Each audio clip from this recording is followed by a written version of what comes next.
चलिए देखिए, कार्य, ऊर्जा एवं शक्ति। इस चैप्टर में हम लोग को 3 टॉपिक पढ़ने हैं। पहले पढ़ना है कार्य, फिर पढ़नी है ऊर्जा और फिर पढ़नी है शक्ति। ठीक, चलिए शुरू करते हैं कार्य।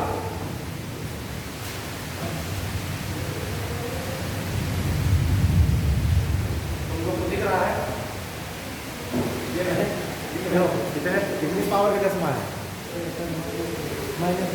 -2। कौन सा 2 से इसका मतलब करना? कौन सा लेंस लगाया है? उत्तल की अवतल की बताओ पहले। अवतल। तो क्या दोष है, क्या समस्या है? दूर का कि पास की? दूर की। तो -2 का अगर तुम लेंस लगाए हुए हो तो इसका मतलब कहाँ तक का तुम्हें दिख रहा है?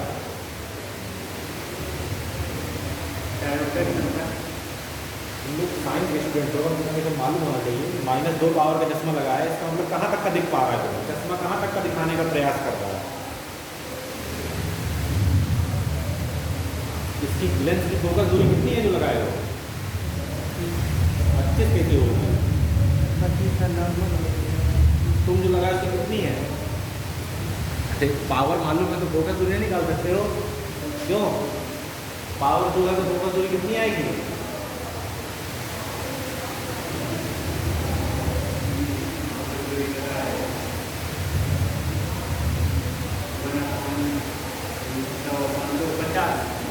पचास सेंटीमीटर।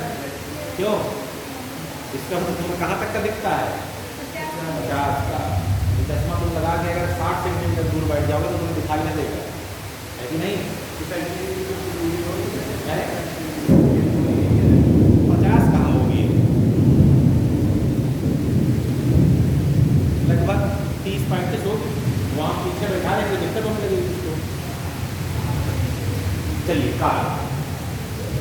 देखिए कार्य क्या है, इसको दिखाते हैं जिससे W से, और ये होता है F.S। क्या होता है ये? F.S।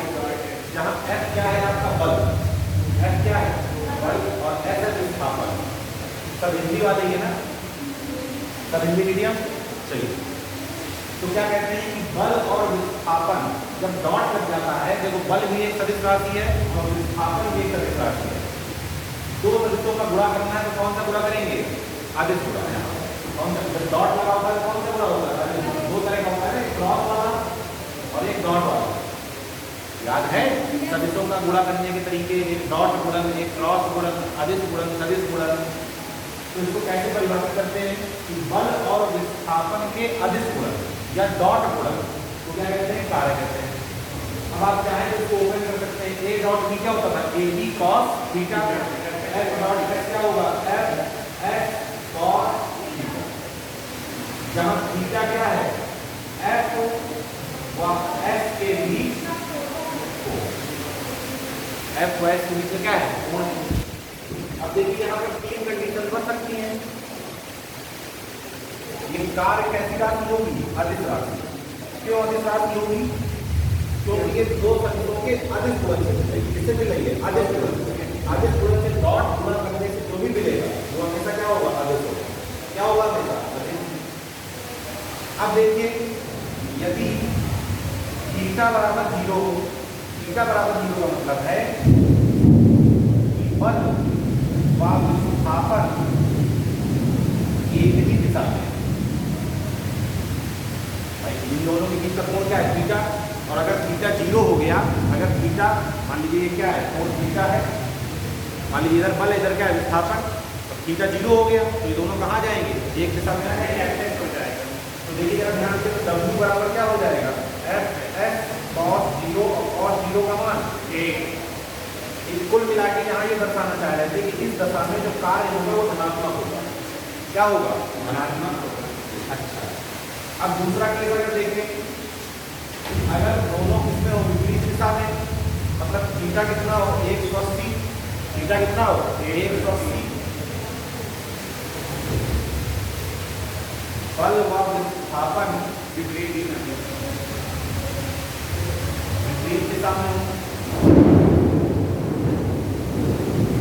W बराबर Fs cos 180 हो। cos 180 का मान -1 होता कि नहीं? तो W बराबर क्या जाएगा, माइनस F, यानी कार्य क्या हो गया, ऋणात्मक हो गया। और तीसरा केस क्या बन सकता है, 0, यहाँ पे यानी कि दोनों क्या हो, लंबवत हो। तो W बराबर क्या हो जाएगा, F क्रॉस 90 यानी कि 0, क्योंकि क्रॉस 90 क्या होता है, 0। ठीक, तो कार्य धनात्मक भी हो सकता है, कार्य ऋणात्मक भी हो सकता है, कार्य शून्य भी हो सकता है। अब इसमें सबसे सोचने वाला जो विषय है वो दूसरे नंबर का है, थीटा बराबर 180। सामान्यता क्या होता है, जैसे मान लीजिए कोई वस्तु है, आपने उसको बल लगाया, तो जैसे आपने ऐसे बल लगाया, जैसे मुझे कोई पीछे से धक्का देगा तो मैं कहाँ भी जाऊँगा, आगे जाऊँ ले जाऊँगा, तो कोण कितना हुआ, 0। बल नीचे तरफ लगा और मैं गया नीचे तरफ, समझ नहीं समझ, अरे ऐसे धक्का दिया तो इधर ही हो जाएंगे, धक्का कहाँ दिया इधर, वो बल कहाँ लगा इधर, तुम जा कहाँ रहे उधर। गाड़ी खड़ी है, गाड़ी में धक्का दोगे तो जहाँ को धक्का दोगे, जहाँ को बल लगाओगे वहीं क्या होगा, विस्थापन होगा। सामान्यतः तो दिमाग में यही आता है, लेकिन ये कौन सी कंडीशन है, क्या ऐसा सही नहीं होता है कि कभी ऐसा संभव है कि जो विस्थापन और जो बल है वो दोनों विपरीत दिशा में है। थोड़ा दिमाग पे जोर डालिए।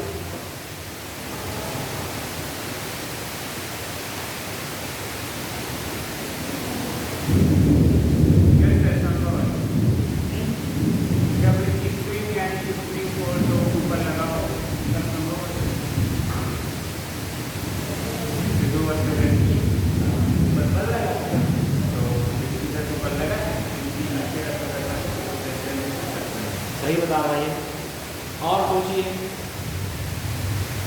इन्होंने अभी चर्चा की स्प्रिंग बल की। जब आप किसी को खींचते हैं स्प्रिंग में बांधकर, तो स्प्रिंग एक बल लगाती है विपरीत दिशा में, और जैसे ही आप छोड़ते हैं तो स्प्रिंग कहाँ ले जाती है, उसको ऊपर। तो आप उसको खींच रहे हैं नीचे, यानी कि विस्थापन कहाँ हो रहा है, नीचे, और स्प्रिंग कहाँ खींचना चाह रही है, ऊपर। तो जैसे ही आप छोड़ते हैं तो वापस चला जाता है। या आपने अपना बल हटा दिया, लेकिन स्प्रिंग अपना बल लगाए हुए। तो जब तक आप नीचे खींच रहे थे तब तक स्प्रिंग का बल और स्प्रिंग का विस्थापन दोनों विपरीत थे, ठीक है ना। और बताइए, ऐसा कौन सा बल है जो सदैव विस्थापन विपरीत है। स्प्रिंग वाले बल में कंडीशन आई, जैसे आपने छोड़ा तो अब स्प्रिंग ऊपर जा रही है, तो बल भी ऊपर की तरफ है और स्प्रिंग भी ऊपर की तरफ है। लेकिन ऐसा कौन सा बल है जो हमेशा विपरीत ही कार्य करेगा विस्थापन से। अरे घर्षण बल, घर्षण बल क्या करता है, गति का विरोध। तुम गति इधर कराओगे, घर्षण बल क्या करेगा, पीछे लाएगा, लाएगा कि नहीं। घर्षण बल क्या करता है, विरोध करता है। तो घर्षण बल के केस में आता है, ठीक। अब धनात्मक और ऋणात्मक कार्य का मतलब क्या है। अगर कार्य धनात्मक है, इसका मतलब निकाय को ऊर्जा मिल रही है, और अगर कार्य ऋणात्मक है मतलब उसकी ऊर्जा क्या हो रही है, जा रही है। तुम सोचो, घर्षण लग रहा हो तो मेहनत करनी पड़ेगी कि नहीं करनी पड़ेगी, समझिए। तो आपकी ऊर्जा क्या हो रही है, कम हो रही है घर्षण के विरुद्ध कार्य करने में। और अगर कार्य धनात्मक है तो इसका मतलब ऊर्जा क्या हो रही है, बढ़ रही है। बात समझ रहे हैं ना। तो यहाँ पर लिखिए, निकाय की ऊर्जा क्या होगी, बढ़ेगी। और यहाँ क्या लिखेंगे, निकाय की ऊर्जा घटेगी।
हो गया? क्यों आगे बढ़े?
एक डोरी है, एक तरफ 2 किलोग्राम बना हुआ है, एक तरफ 3 किलोग्राम बना हुआ है।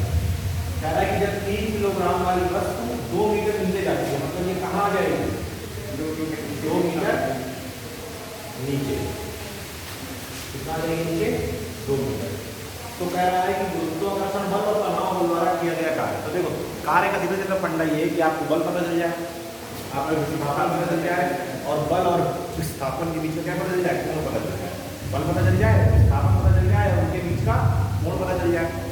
तो चलो पहले गुरुत्वाकर्षण की बात करते हैं। तो आप जानते हैं गुरुत्वाकर्षण बल कहाँ लगता है? हमेशा नीचे की तरफ। और कितना लगता है? mg। तो इसमें कितना लगेगा? 2g। और इसमें कितना लगेगा? 3g। बल पता चल गया। विस्थापन देख लो, इसका विस्थापन कितना है? 2 मीटर नीचे है। जरा सोचिए कि एक डोरी से ये दोनों बंधे हुए हैं, और अगर एक नीचे आएगा तो दूसरा ऊपर जाएगा कि नहीं जाएगा? तो जितना नीचे गया है 2 मीटर, उतना ऊपर ले जाएगा। कितना? 2 मीटर। जाएगा कि नहीं जाएगा? तो क्या करेंगे हम लोग निकालेंगे Wg2, मतलब 2 किलोग्राम वाले पिंड पर गुरुत्वाकर्षण बल द्वारा किया गया कार्य। क्या लिखेंगे? Fs cos theta. ठीक, तो जरा इसको ध्यान से देखो, इस पर बल कितना है? नीचे की तरफ 2g है कि नहीं? विस्थापन कितना है? 2 मीटर। और देखो बल लग रहा है नीचे, और ये वाला कहाँ जा रहा है? ऊपर।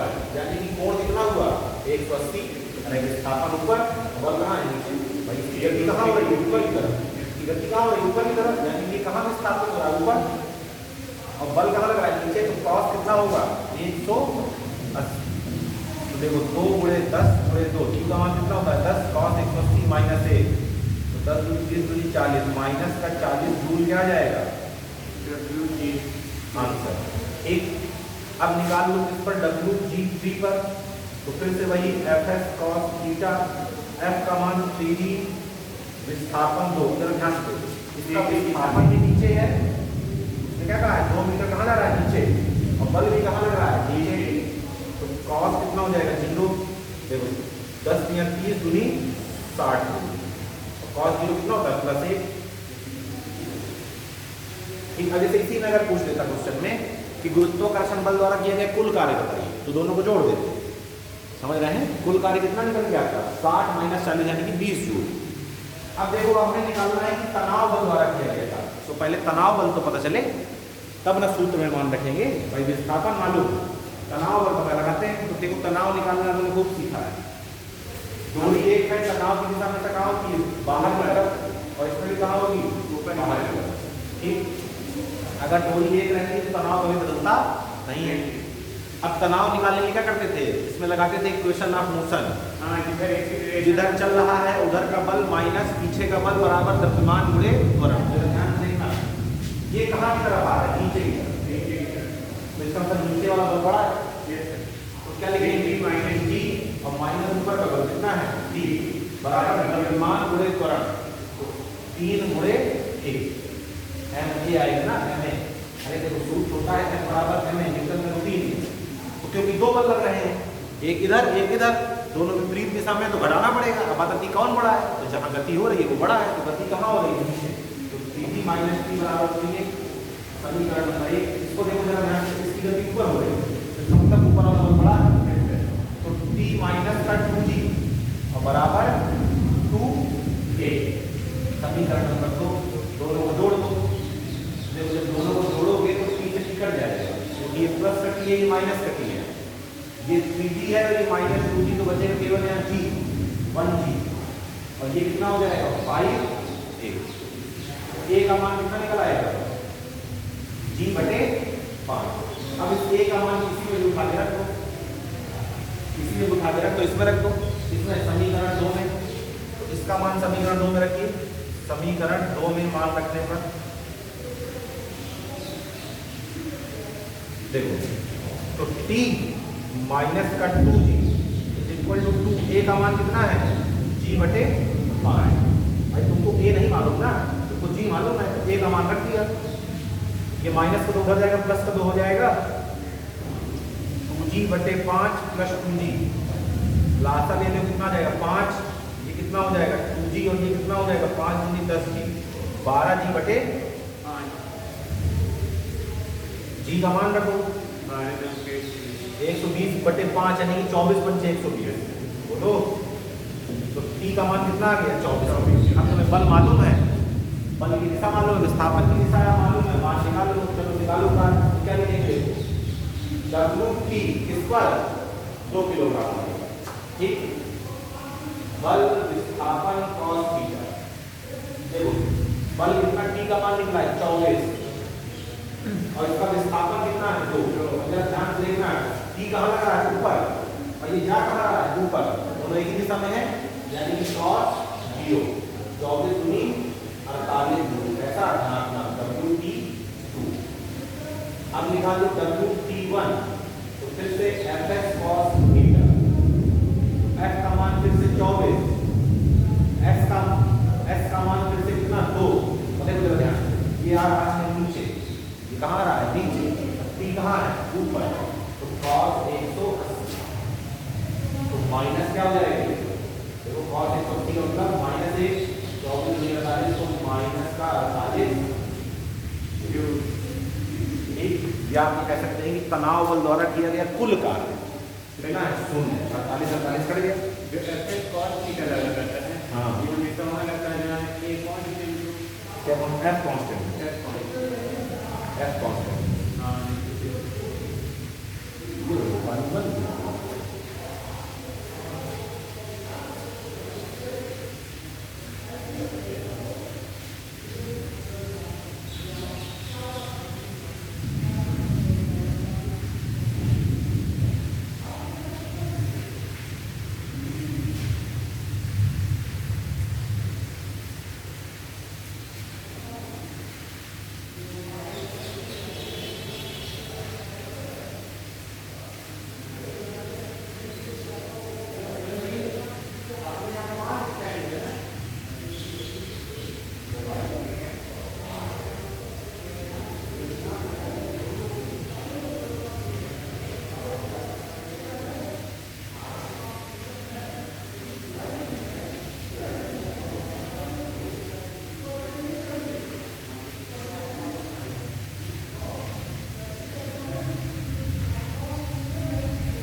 हो गया? हो गया?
क्या कह रहा है? यदि पिंड में विस्थापन कितना हो 10 मीटर हो तो बाह्य बल जो आप खींच रहे हैं और जो घर्षण बल लगेगा, ठीक है, दोनों का कार्य बताना है। आप समझ रहे हैं कि नहीं? तो जब आप इसको यहाँ खींच रहे हैं तो इसका विस्थापन कहाँ होगा? देखो कितना दिया है?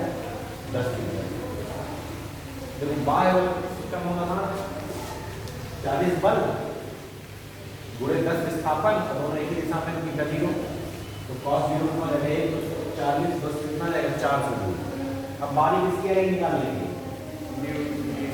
तो आप पहले घर्षण बल निकाल लीजिए। तो F बराबर क्या होगा? म्यू के इंटू एन। एन बराबर क्या लगाएंगे यहाँ? mg। रख के मान निकालिए उसका, और फिर उसके बाद हल कर लीजिए।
200 यस प्लस की माइनस, जी प्लस आ रहा है प्लस आ रहा है। प्लस कैसे आएगा नालायक? माइनस तो घर्षण बल घर्षण होता है विपरीत क्या करते थे याद है? 10 किलो वाले को इधर नापे थे, नीचे की तरफ क्या लगता था mg और ऊपर की तरफ प्रतिक्रिया बल। न तो ये ऊपर जा रहा है और न तो ये जमीन में धंसा जा रहा है। इसका मतलब किसमें? साम्य अवस्था में। तो ऊपर का बल किसके बराबर होगा? नीचे के बल के। तो n बराबर n कितना है 10 और g कितना है 10, कितना आ जाएगा 100 न्यूटन। कितना आ जाएगा 100 न्यूटन। तो फिर आप जानते हैं घर्षण बल क्या होता है? बराबर म्यू के इनटू n। तो म्यू के कितना दिया है? म्यू को समझो 2, तो ये कितना है 100। तो ये कितना बचेगा 20 न्यूटन। और घर्षण बल कितना आता है? इसको आप बल लगा के यहाँ ले जाना चाह रहे हैं तो घर्षण बल कहाँ ले जाएगा? पीछे। घर्षण बल क्या करता है? सापेक्षिक गति का विरोध। तो आप क्या लिखेंगे? W फ्रिक्शन घर्षण बल द्वारा किया गया कार्य Fs cos थीटा। F कितना है 20, विस्थापन कितना है 10 और cos थीटा कितना है 180। विस्थापन इधर, घर्षण बल इधर, कितना आ जाएगा माइनस का 200 जूल। ये क्या हो गया आपका? घर्षण बल द्वारा किया गया कार्य।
दूसरा वाला किया कि नहीं किया?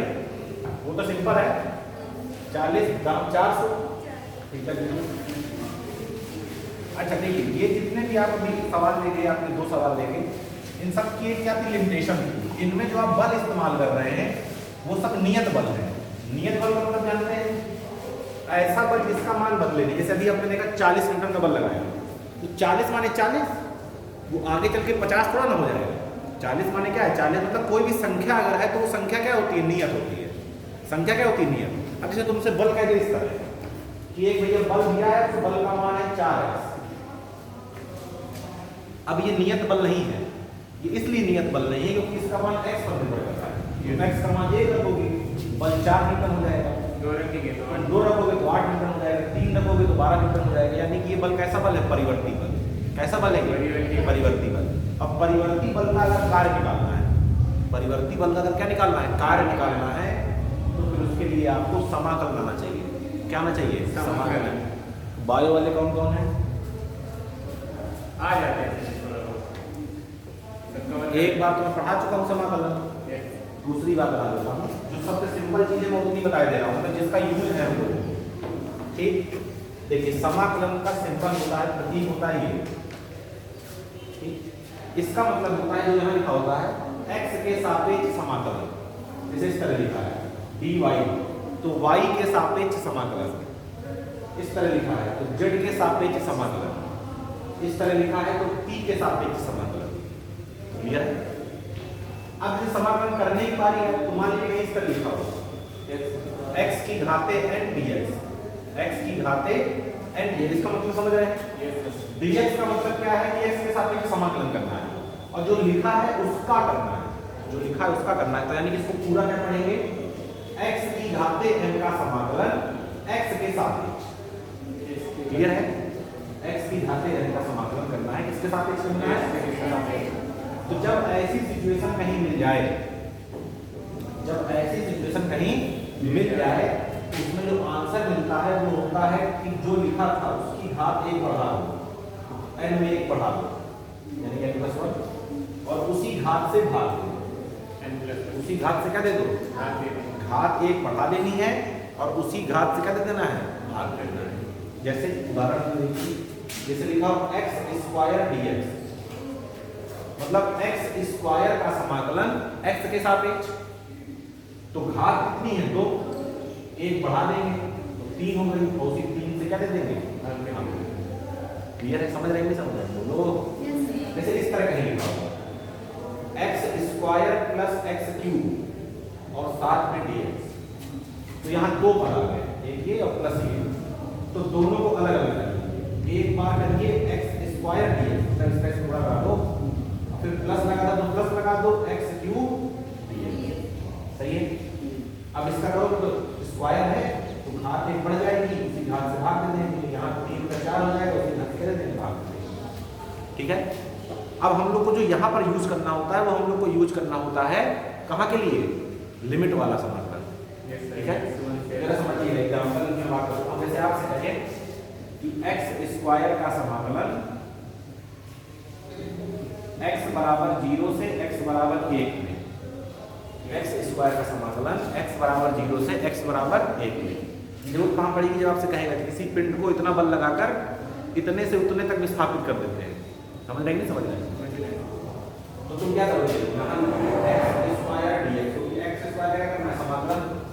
अब जहां से जहां तक बोले तो जहां से का मतलब शुरुआत करती है, जिसको बोलते हैं लोअर लिमिट, नीचे वाले लिमिट, जिसको लिखते हैं यहाँ नीचे 0, और जहां तक जा रहा हो उसको लिखते हैं ऊपर, इसको बोलते हैं अपर लिमिट। तो तरीका ये होता है कि पहले इसको हल करो, इसको जब तुम x स्क्वायर को हल करोगे तो घात एक क्या करोगे? बढ़ाओ, x के पावर 3 उसी घात से क्या दे दोगे? भाग दे दोगे। जैसे इतना कर लो कि यहाँ एक बड़ा सा ब्रैकेट लगा दो, नीचे तरफ क्या लिखना है ब्रैकेट में? 0, और ऊपर तरफ क्या लिखना है ब्रैकेट में? सही है? नीचे वाले को नीचे, इसको ऊपर। अब ये 1/3 नंबर है, इसको हटा लीजिए, यहाँ लिखा है x क्यूब, यहाँ लिखा है 0।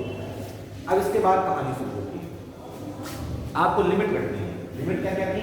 0 और 1। तो इसका सूत्र होता है upper limit minus lower limit, मतलब पहले रखनी है ऊपर वाली लिमिट और माइनस लोअर लिमिट तो देखिए ना, समझिए कैसे करते हैं। 1/3 3 की पावर पहले जो है x की जगह रखो अपर लिमिट, x की जगह अपर लिमिट कितनी है 1 तो क्यूब हो गई, फिर माइनस लगाएंगे तो देखिए लोअर लिमिट, तो x की जगह लोअर लिमिट कितनी है 0, तो 0 तो क्या हो गया क्यूब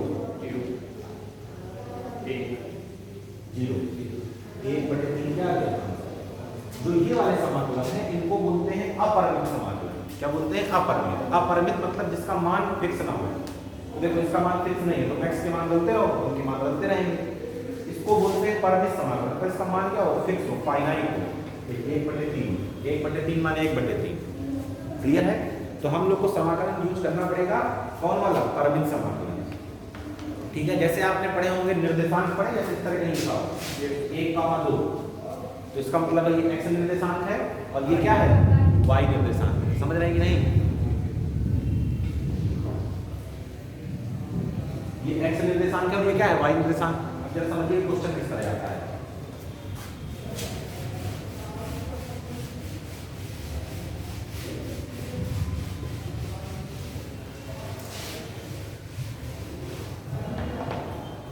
पहले तो एक डायमेंशन वाला देखेंगे। यदि F बराबर 2x न्यूटन हो तो किसी पिंड को x बराबर 1 से x बराबर 2 तक विस्थापित करने में किया गया कार्य। ठीक, कह रहा है x बराबर 1 से x बराबर 2 विस्थापित करके, तो जो ये दिया है ना x बराबर 1 से x बराबर 2, यही क्या है? लिमिट है। यही क्या है? लिमिट है। कंपटीशन के जो क्वेश्चन आते हैं वो यहाँ से ज्यादा आते हैं, वहाँ से कम आते हैं। वो तो केवल बेसिक चीज है, मेन कहानी कहाँ से होती है? यहाँ से। अभी एक डायमेंशन x वाला पर है, अब देखेंगे इसके बाद जब x y दोनों आ जाए। अब देखिए जरा ध्यान से, तो आप क्या लिखेंगे? कार्य बराबर समाकलन लगाएंगे, जैसे वहां पर कार्य बराबर क्या लिखा था? f ds। ठीक, तो यहाँ क्या करते हैं हम लोग? f और x में चल रहे हैं तो केवल क्या लिखेंगे? x, और फिर यहाँ लगाएंगे लिमिट x1 से x2। ठीक है, समझ रहे हैं? समझ रहे हैं?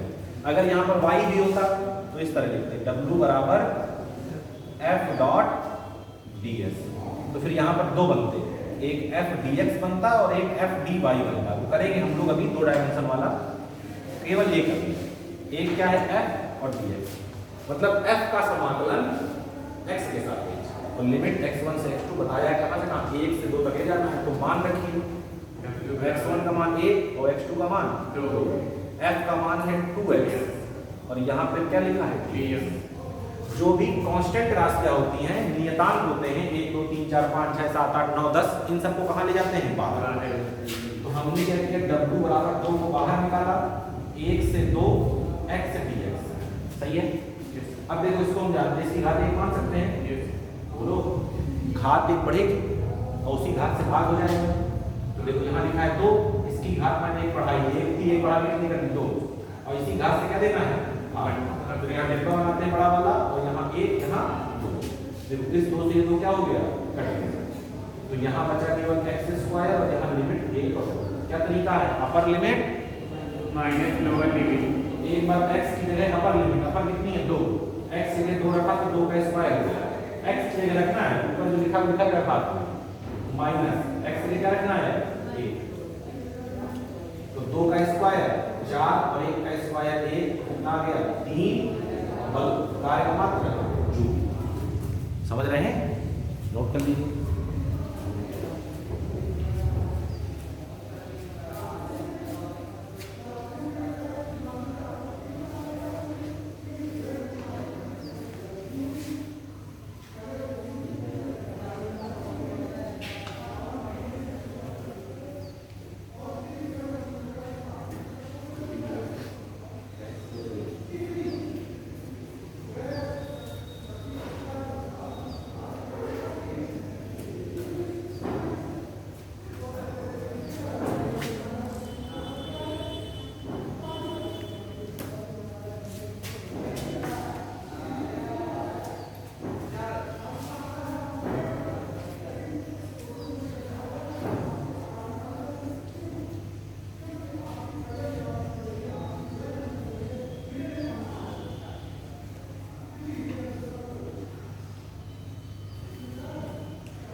अब इसके बाद ऐसे क्वेश्चन आएंगे जिनमें एक्स और वाई क्या होंगे, दोनों होंगे।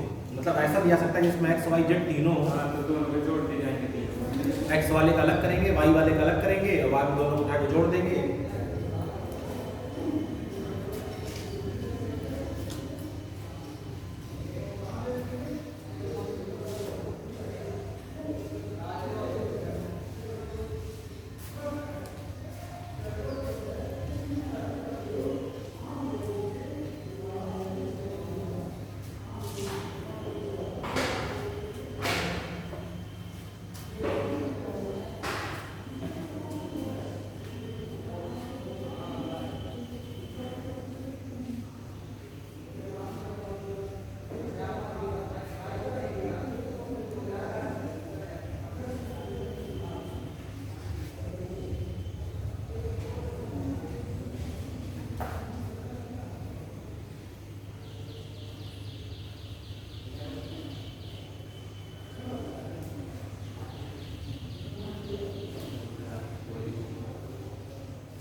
हो गया? दूसरी क्लास काहे की है? इतना काहे जो है दर्द में बोल रहे हो?